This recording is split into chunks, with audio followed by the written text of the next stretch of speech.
So today, we're going to take a look at a legal case that gives us this really rare peek behind the curtain at a family falling apart. We have two very different sources. On one hand, you've got this super formal court document, an affidavit, and on the other, you have these raw, totally private text messages between two brothers. And when you put them together, wow, it tells a pretty heartbreaking story. I mean, it's the kind of thing so many of us dread, right? But how does it actually go down?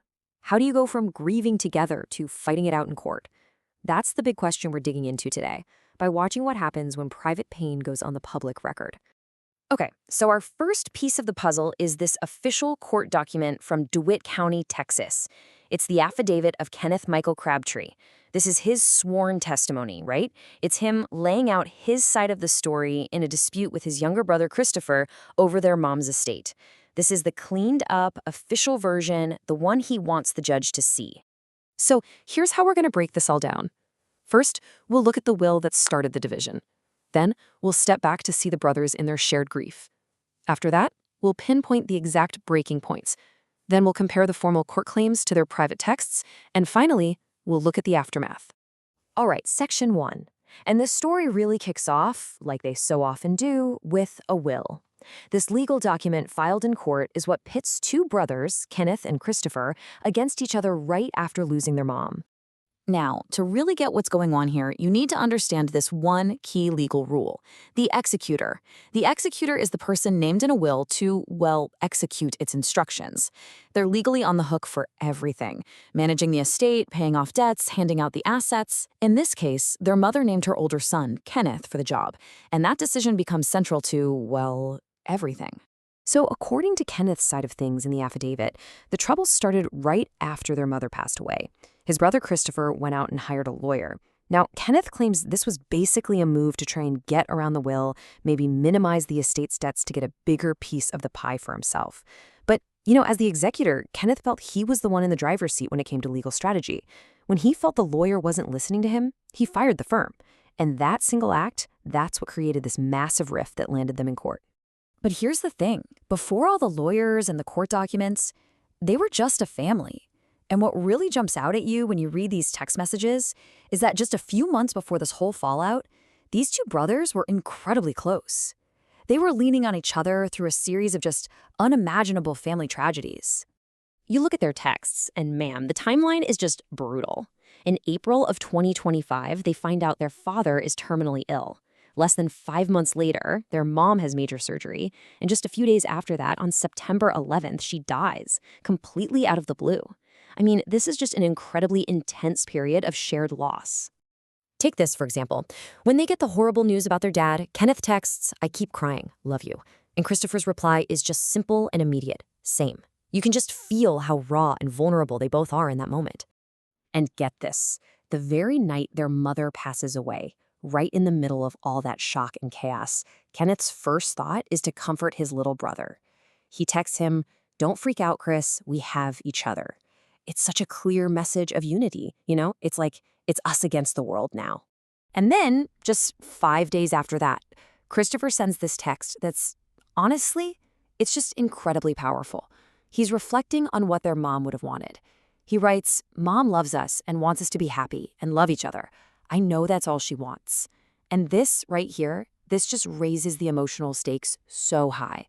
It shows you exactly what was about to be lost. So how did it all fall apart? How did they get to the breaking point?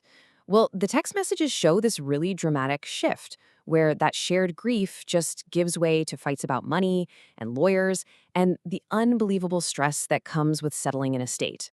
And you can pinpoint the exact moment it happens. It's wild.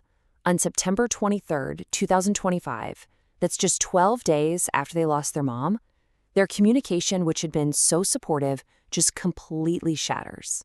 It all kicks off with this message from Kenneth, and you can just feel how stressed out and overwhelmed he is as the executor.